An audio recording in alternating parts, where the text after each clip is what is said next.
Ça dépend un peu du sport et des pays. Je pense qu'en France, le sport féminin se développe de plus en plus, et de plus en plus médiatisé. On a pu l'avoir avec la dernière finale de Fed Cup, mais on peut le voir aussi sur certains événements comme les équipes de France collectives de basket, de handball, ou évidemment la dernière Coupe du Monde de football. De manière générale, le sport doit se développer encore plus en France, évidemment le sport féminin. Donc voilà, c'est en développement, c'est de plus en plus médiatisé et c'est tant mieux pour tout le monde.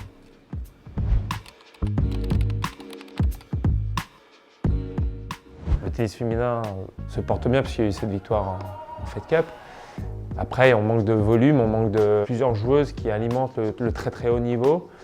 Et tout découle après du très haut niveau. Donc déjà, je pense que voilà, on a un noyau de ces 5 joueuses. Il y a quelques joueuses qui vont arriver, des jeunes joueuses qui ont des très bons résultats chez les juniors, que j'espère vont arriver très vite au niveau professionnel. Et puis qui peuvent entraîner voilà, tout le monde et que dans les clubs et dans les ligues, il y a de plus en plus d'engouement.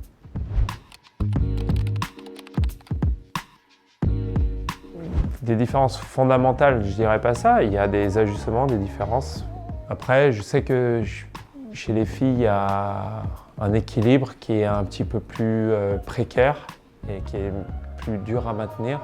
Moi, j'essaye d'être un tout petit peu au-dessus de ça et de donner les grandes lignes et surtout d'être le plus franc possible avec les filles, de leur expliquer. Et après, quand ça crée des situations un petit peu de tension, quoi que ce soit, là, le rôle de mon staff est très important.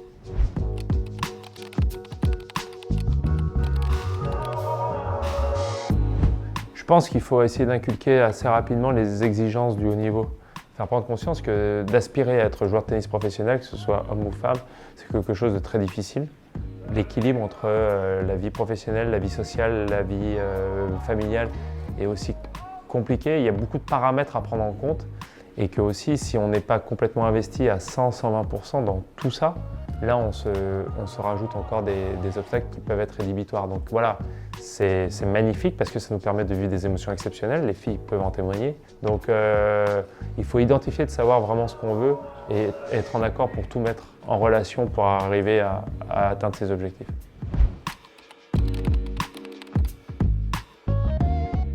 Pour être très honnête, que ce soit une fille ou un homme, c'est quelque chose qui pourrait me plaire, mais justement cet engagement que ça demande en tant que joueur sur le circuit, pour être un très bon entraîneur, ça demande le même engagement. On n'a pas les mêmes envies à 35-40 ans que quand on en a 20 ou 25. Ce serait malhonnête de ma part de dire tiens, j'entraîne quelqu'un, un garçon ou une fille, parce que je sais que je ne pourrais pas m'engager à 100-120% pour être performant pour ce joueur ou cette joueuse, parce que ça demande une implication de tous les instants, au détriment de certaines choses, dont la famille, parce que ça demande énormément de voyage. Je l'ai fait en tant que joueur, pour l'instant je ne veux pas le faire en tant qu'entraîneur.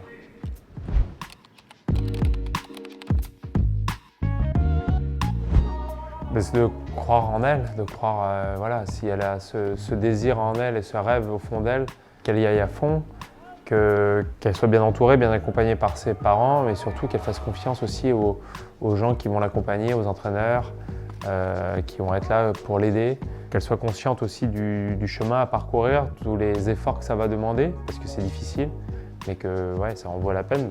En revanche, voilà, qu'elle sache qu'elle n'aura pas la même vie que des jeunes filles de son âge, qu'elle s'engage dans une voie qui est complètement différente, qui est, je me répète, qui est dure, mais qui peut être très très belle.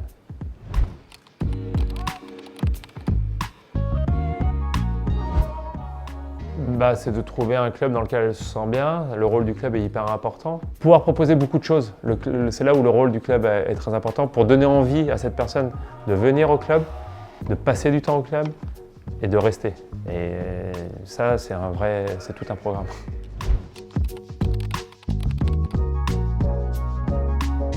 Tout ce que je peux dire, c'est que quand une jeune fille ou même un jeune garçon est heureux de passer du temps au club, plus il passe du temps dans son club, plus il va aller sur les cours de tennis ou faire du mini-tennis ou jouer. Donc déjà, de pouvoir jouer, être dans un environnement où elles peuvent jouer, s'amuser, déjà c'est très important. Donc voilà, leur donner ce goût-là déjà de vouloir jouer au tennis.